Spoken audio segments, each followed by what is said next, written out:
కొన్నిసార్లు గాయాలు అవుతాయి, నిర్హేతుకంగా ద్వేషించబడతాం, గాయాలు అవుతాయి మనసుకి.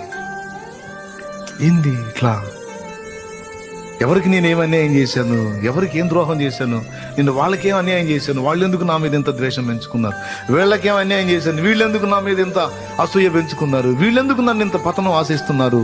వీళ్ళెందుకు నన్ను ఇలాగా అనిపించి హృదయం వేదన అయితే, ఎందుకు నా మీద నింద ప్రచారం చేస్తున్నారు? ఒక అబద్ధాన్ని ఎందుకు ప్రచారం చేస్తున్నారు? నేను చెయ్యని వాటిని ఎందుకు ప్రచారం చేస్తున్నారు? నేను అనని వాటిని ఎందుకు ప్రచారం చేస్తున్నారు? లేని వార్త ఎందుకు పుట్టిస్తున్నారు? అయ్యో,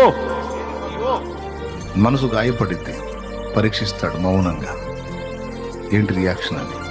ఏం లేదు, దీనంగా ఆయనకి తెలుసు. ప్రతి భక్తుని జీవితంలో ఉన్నాయి. నిందుకు నా హృదయం బ్రద్దలైందన్నాడు దావీదు. నీవు నేను పాడాల్సి వచ్చిందంతే.